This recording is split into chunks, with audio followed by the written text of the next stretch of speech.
29 April 2026 மாஸ்கா காலம் 4ஆம் வார புதன். நற்செய்தி வாசகம். யோவான் எழுதிய தூய நற்செய்தியிலிருந்து வாசகம். ஆண்டவரை மாட்சி உமக்கு. அதிகாரம் 12, இறை வசனங்கள் 44 50 முடிய. அக்காலத்தில் இயேசு உரத்த குரலில் கூறியது, என்னிடம் நம்பிக்கை கொள்பவர் என்னிடம் மட்டுமல்ல, என்னை அனுப்பியவரிடமே நம்பிக்கை கொள்கிறார். என்னை காண்பவரும் என்னை அனுப்பியவரையே காண்கிறார். என்னிடம் நம்பிக்கை கொள்பவர் இருளில் இராதபடி நான் ஒளியாக உலகிற்கு வந்தேன். நான் கூறும் வார்த்தைகளை கேட்டும் அவற்றை கடைப்பிடியாதவருக்கு தண்டனை தீர்ப்பு வழங்குபவன் நான் அல்ல. ஏனெனில் நான் உலகிற்கு தீர்ப்பு வழங்க வரவில்லை, மாறாக அதை மீட்கவே வந்தேன்.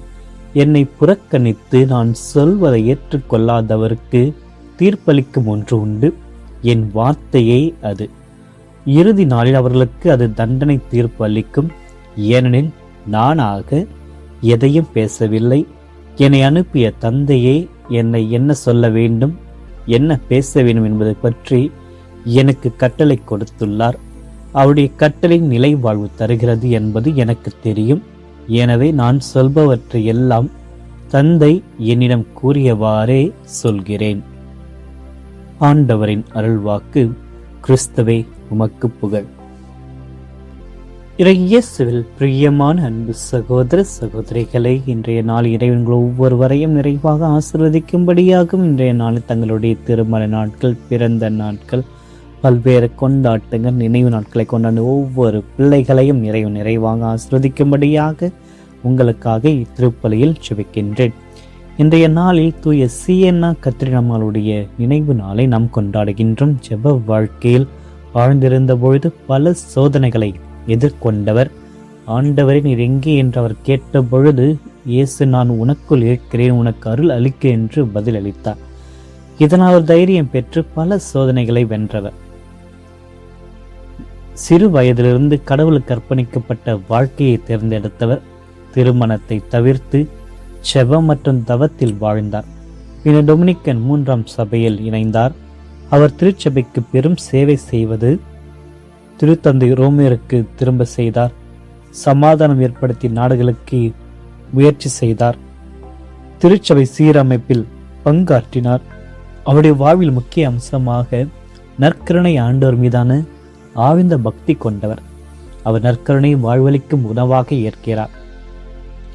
இவரிடத்திலிருந்து நாம் கற்றுக்கொள்ள வேண்டிய பாடங்கள்: நற்கருணை பக்தியும் இயேசின் பிரசன்னத்தை நம்முடைய வாழ்வில் உணர வேண்டும் என்பதையும், அமைதி ஏற்படுத்துதலையும், அதாவது அமைதியின் கருவிகளாக நாம் இருக்க தூய சியன்னா கத்ரினாமாலை போல கடவுளுடைய அருளை உணர வேண்டும், நம்பிக்கையுடன் வாழ வேண்டும், உலகில் அமைதியை உருவாக்குகின்ற மனிதர்களாக நாம் மாற வேண்டும். ஆக இவருடைய பரிந்துரையின்படி நம்முடைய ஒவ்வொரு மன்றாட்டுக்களையும் இறைவனிடத்தில் நாம் சமர்ப்பிப்போம். பிரியமானவர்களை, இன்றைய நாளில் இயேசு 3 முக்கியமான அழைப்புகளை நமக்கு முன்வைக்கிறார். முதலாவது, தன்னையே அறிந்திருப்பதையும் உண்மையான சீடராக வாழ்வதையும் அவருடைய வார்த்தையின்படி நடப்பதையும் நமக்கு இறைவன் அருளுகின்றார். கிறிஸ்துவை அறிதல் என்பது என்னை காண்பினை அனுப்பியவரை காண்கிறார். இதுதான் மிக பெரிய உண்மை. கடவுளை நாம் எப்பொழுதுமே நேரடியாக காண முடியாது. இயேசுடைய காலத்திலும் சரி, இன்றைய காலத்திலும் சரி. ஆக அவருடைய காலத்தில் அவர் மூலமாகத்தான் தந்தையாம் கடவுளை இந்த உலகமானது அறிந்து கொள்கிறது. இன்றைய உலகில் அறிவை பெற பல வாய்ப்புகள் இருக்கின்றது. ஆனால் ஆண்டவர் இயேசுவை பற்றிய அறிவாற்றலை கொள்ள வேண்டும் என்றால் நாம் அவரிடத்தில் நமது நம்பிக்கையை வைக்க வேண்டும். அவரிடத்தில் நம்முடைய வாழ்க்கையினுடைய திசையையே மாற்ற வேண்டும். அறிவு மட்டும் போதாது, அது வாழ்வாக மாற வேண்டும். இயேசுவை பற்றி அறிந்து கொண்டு அதை வாழ்க்கையில் செயல்படுத்தாதவன் விதை விதைக்கப்பட்டும் பழம் கொடுக்காத நிலம் போல் இருப்பான். இரண்டாவது, இயேசுவுக்கு உண்மையான சீடராக வாழ்தல். யூத தலைவர்கள் இயேசுடைய உண்மையை உணர்ந்திருந்தார்கள், ஆனால் அதை வெளிப்படையாக ஒப்புக்கொள்ள தயங்கியவர்கள். பயம், பதவி, புகழ், வசதி இழப்பு இவைகள் போயிடுமோ என்ற ஒரு அச்சத்தில் ஆண்டவர் இயேசுடைய உண்மையை அவர்கள் மறைத்தார்கள். அதனால் மறைமுக சீடர்களாகவே இருந்தனர். இன்று நம்மிடையும் இதே நிலைதான் இருக்கிறது. அநியாயம் நடக்கிறது என்று தெரிந்தும், தவறு எது என்று தெரிந்தும் அதை நாம் மௌனம் காக்கும். மௌனமாகவே அதை சமாளிக்க பார்ப்போம். ஏனெனில் என்னுடைய வேலை போயிடுமோ, மக்கள் என்ன சொல்லுவார்கள், நமக்கு என்ன இழப்பு வரும், ஆக இப்படி நாம் உண்மையை மறுத்து ஆண்டவர் இயேசுவின் சீடராக வாழ மறுக்கின்றோம். உண்மையான கிறிஸ்தவ வாழ்க்கை என்பது நாம் உண்மை பேசுகின்ற சீடனாக, உண்மையோடு வாழ்கின்ற சீடனாக இருக்க வேண்டும். அன்னை தெரேசாவை பார்த்தவர்கள் இயேசுவையே பார்க்கிறார்கள். நம்மை பார்த்து ஏறாவது இவர்கள் கிறிஸ்துவின் முகம் தெரிகிறது என்று சொல்ல முடியுமா? சிந்தித்து பார்ப்போம். மூன்றாவது, இறை வார்த்தையின்படி நாம் நடக்க வேண்டும். உலகை தீர்ப்பிட வரவில்லை, ஆனால் என்னுடைய வார்த்தையை தீர்ப்பளிக்க என்று கூறிய ஆண்டவருடைய வார்த்தை நமக்கு இன்னும் அதிக அளவில் பாடத்தை புகுத்துகின்றது. இறை வார்த்தை நமக்கு வழிகாட்டுகின்ற ஒரு ஒளி. அதை ஏற்று வாழ்ந்தால் வாழ்வு ஆசிர் இரட்டிப்பாக நமக்கு மாறும். அதை புறக்கணித்தால் இருள், குழப்பம், அழிவு போன்ற பல நிலைகளை சந்திக்கக்கூடும்.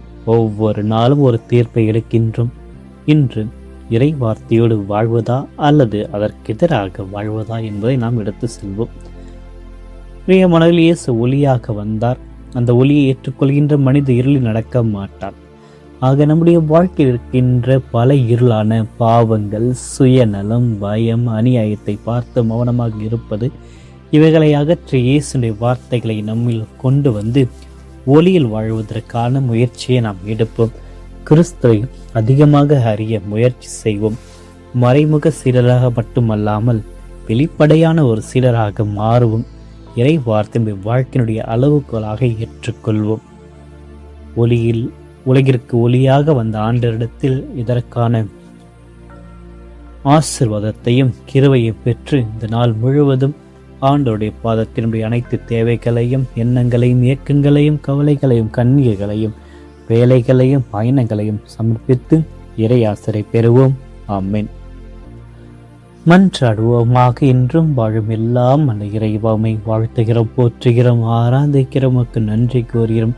இந்த புதிய நாளை எங்களுக்கு அளித்தமைக்காக கடந்த இரவில் எங்களோடு பயணித்தும் ஒரு அழகிய அமைதியில் நிலைத்திருந்த ஒரு உறக்கத்தை அளித்தீரேன். அதற்காக உமக்கு நன்றி கூறி, இதுவரை எங்களுக்கு செய்த அனைத்து நன்மைகளுக்காக நன்றி கூறி, இன்றைய நாளில் தொடர்ந்து உம்முடைய ஆசீர்வாதத்தை எங்கள் கழித்திட நம்மை பார்த்து ஜெபிக்கிறோம். ஆண்டவரே, இந்த புதிய நாளில் எங்கள் வாழ்க்கையில் ஒவ்வொரு தருணத்திலும் நீர் எங்களுடன் இருக்கு என்பதை உணர்ந்து கொள்ள ஒரு அருமையான கிருபை இன்று எங்களுக்கு தாரும்.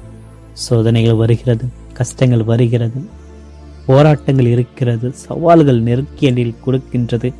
ஆக இவைகள் நேரங்களில் ஆண்டவரை நீர் என்னுள் இருக்கு என்பதை நான் நம்பிக்கையுடன் உணர்ந்து கொள்ள தைரியமாக நிற்கின்ற ஒரு மனதை எங்களுக்கு தாரும்.